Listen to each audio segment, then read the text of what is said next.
Welcome back to Sports and Twins View. Mexico 2, South Africa 1.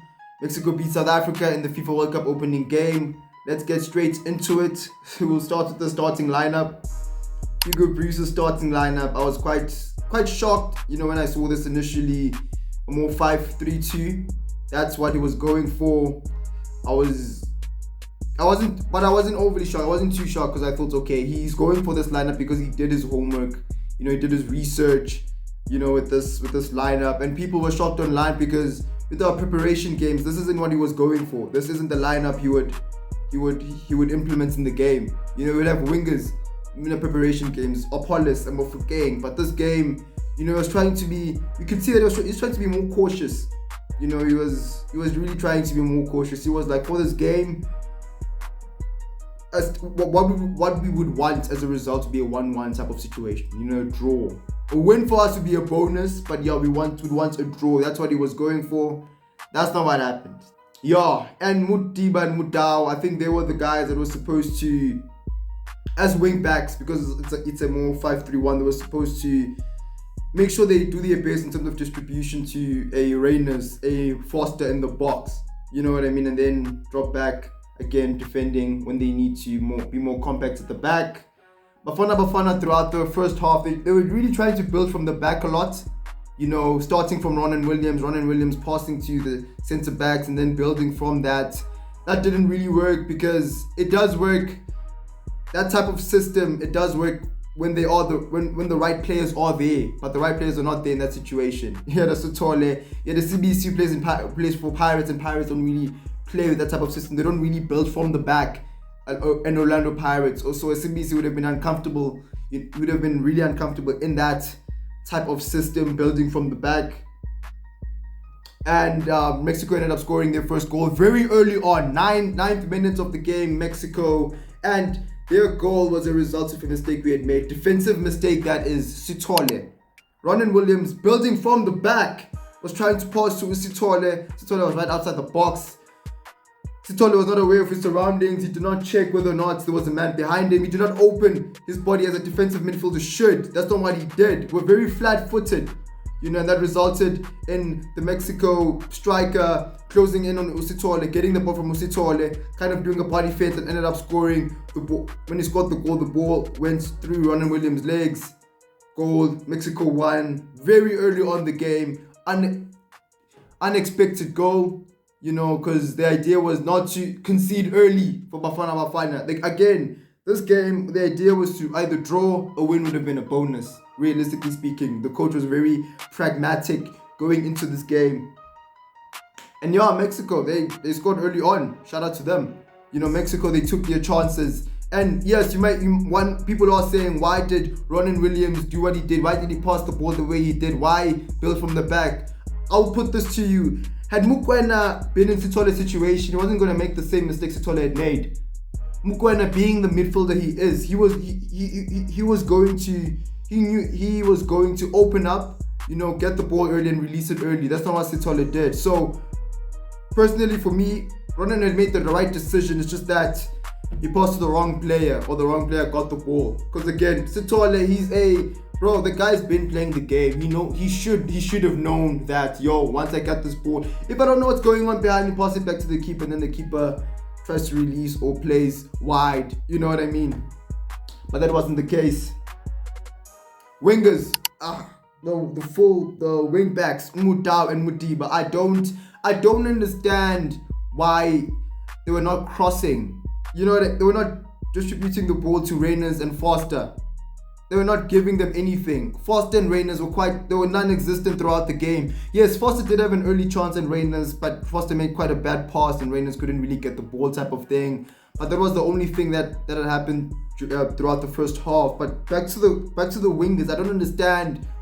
Bogazi was the guy who was crossing a lot, which is throughout the whole game. Bogazi was doing the crossing. Bogazi was the best player. And Ronwen, shout out to Ronwen, he did make a couple of saves, but Bogazi, bro, I don't understand. Umudiba, there was a situation where he was trying to dribble the guy quite a lot, and to me it's like, okay, cool, if you can't dribble the guy, just get the ball, try to find some space and then cross it in. Don't try go for the man, cross the ball in. Modiba wasn't doing that. Mudau defensively he was good. I can't even lie to you. He was getting, he wasn't letting the Mexican striker dominate him throughout the game. So shout out to Mudau in that aspect. But like moving forward, being offensive, attacking, Mudau, cool. We would move forward and then Adam to try to pass the ball to him, or centre back would try to pass the ball to Mudau. And Mudau, once he gets the ball, as a wing back, try to turn and then try to cross. Do your best to cross. He wasn't doing that. He would get the ball, body fence and then pass it back. Very negative type of football. Poor decision making throughout the game. My goodness, we couldn't complete 5 passes throughout the first half. I don't understand that. I don't understand. I think the boys were they put themselves under pressure. They were just mentally, psychologically, they let Mexico get to them. They let the big crowd, and I'm like, okay, gents, I do understand that, opening game, big crowds, but mind you, you're playing an away game, so big crowds, Mexico are going to want to win because they're playing at home. However, bro, you are a football player. Calm down. Big match temperament is not what they had. I don't know if this relates. I'm going to try. Sergio Ramos for Real Madrid. Sergio Ramos played so many games for Real Madrid. He played big games for Real Madrid, and in every game, he did what he needed to do. He did pull up his socks in every game. Because of his mental capacity. Sergio Ramos had big match, temperament, and that's not what the Bafana players had. Throughout the first half, mentally, they just let Mexico get to them. Mexico played. Shout out to Mexico. They took their chances. You know what I mean? But Mexico were not all that. To be honest, the Bafana players made Mexico look good. They let Mexico dominate them throughout the game, throughout the first half. That's what had happened. And again, Mexico took their chances, bro. That's why they scored earlier on, and shout out to them for scoring earlier on. Cool. There is a water break, and then halftime does this thing, and during halftime, I thought, okay, halftime, the coach is gonna speak to the guys, tell them to just calm down. Don't let yourself be under pressure. You know what I mean? Don't let yourself be under pressure. Calm down, play your game. But you can't really play your game with this type of formation. You know what I mean? Because I'm sure the guys were used to a more 4-3-3, having wingers, having an Apollos, having a Mofokeng, and coming with this tactic. Yeah, trying to play with this type of formation, it probably wasn't the best decision from the coach. Cool, that had happened. Then we get into second half. Goodness gracious, Usitole again. The approach to the second half game was very similar to the first half game. Ronan building from the back. Ronan had made a mistake in that second half where he was trying to pass to the defensive midfielder, but he ended up passing to a Mexico player. But the defenders were able to, I guess, rectify that mistake, and Mexico didn't score. Mexico were playing with their chances as well. I can't even lie to you. Had Mexico locked in, they were going to score way more goals. It was going to be a 4-0 type of situation. Had it been a better opponent in a way, I think, they were going to win, or rather, they were going to score more goals. Had it been a better opponents. Sitole ended up getting a red card earlier on the second half. He did not take care of his man. His decision making when he does not have the ball, his decision making when trying to close the Mexican players down was very, very poor. And that poor decision making resulted in him missing his man and trying to essentially rectify his mistake. He ended up fouling the guy. He got a red card, and now a one man down because of Sitole. Sitole, he had a very bad game. I don't mentally as a player, I don't. You kind of feel for the guy mentally, because how do you get back from this? Because online people are going to be talking about you, and you're gonna not miss the 2 games. The very 2 crucial games that you need to win in order to progress, or you need to win one of the 2 in order to progress, and he's gonna miss 2 of them. So he needs to just go back to the drawing board as a player. I think he needs to do that. And again, he got a red card. We're 1 man down.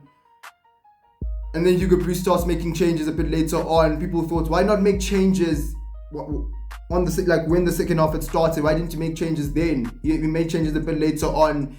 His changes were a reaction to Sithole getting a red card.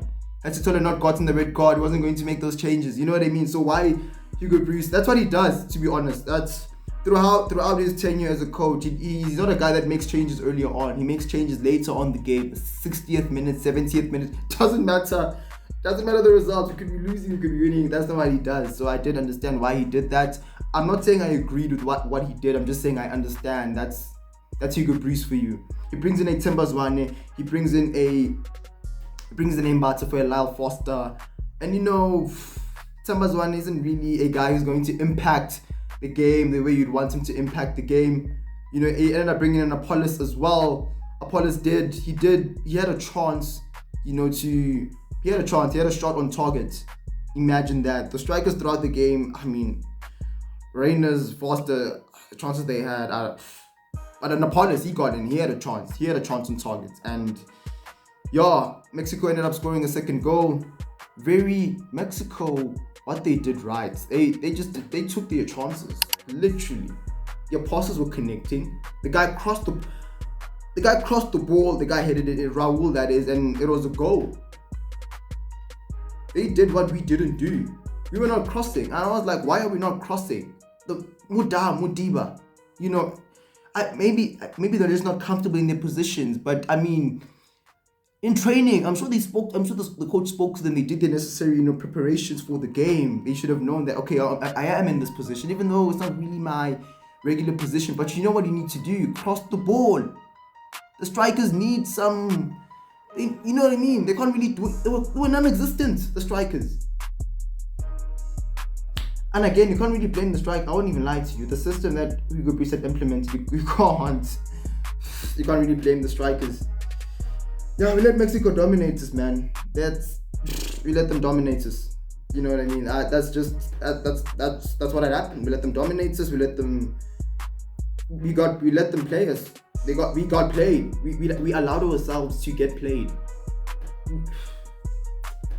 Hugo Bruce's system just did not work. We didn't play to our strengths. Our strengths being us we have fast players, creative players, and Apollos, Mofokeng, Moremi, Maseko. They didn't play. Hugo Bruce was just way too cautious for this game. He put too much respect in Mexico to a certain extent. And again, initially when I saw the lineup, I was quite shocked, but I thought, okay, cool. Everyone decided on this lineup, the tactical team that is. They spoke to the players, so cool. Players just play your game. So to a certain extent, the onus is on the players as well. What are your thoughts? Please, comment section. Let's talk about it.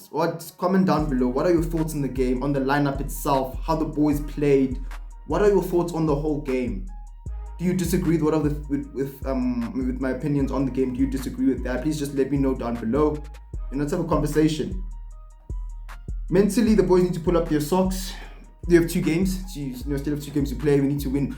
So like top 3 can progress out of the group stages and go to the knockouts. You know what I mean? So boys need to pull up their socks, and just prepare for the next game. At least now we know. Hugo Bruce, he himself knows that next game it's a 4-3-3 type of lineup. We are playing with wingers in the next game. Mofokeng is playing and Apollos is playing. Mofokeng is definitely playing because Zwane is out. He got a red card. Zwane's red card was quite, shout out to Timber Zwane, but that red card was quite unnecessary, bro. He shouldn't have slapped the player, but it is what it is. He got a red card. Mofokeng is going to be playing, and Apollos is going to be playing. Mbata is going to be playing because Sithole is out. You know what I mean? So Mbata has to play. So moving forward, we're going to be playing against Czechia. By the way, Czechia lost against South Korea. So in terms of the log, it's Mexico, South Korea, Czechia, then us. So Czechia are going to want to win against us just as much as we're going to want to win against them. So it's going to be a very tough game. I think Hugo Bruce is just going to go for more attacking, mindset, lineup, formation for that particular game. I still think we can make it out the group stage. I won't even lie to you. I think it's possible. It's very much possible. My previous video, I was talking about the starting lineup. you know, in that lineup, I had included Napolitan and Mofokeng. So play those guys for the Czechia game. We can get a result out of that game, you know. So yeah, please do like, subscribe. You know, those who are watching, if you do like this content, please do subscribe. Please do share the video. You know, and having said all of that, thank you for watching. I will check you on the next one.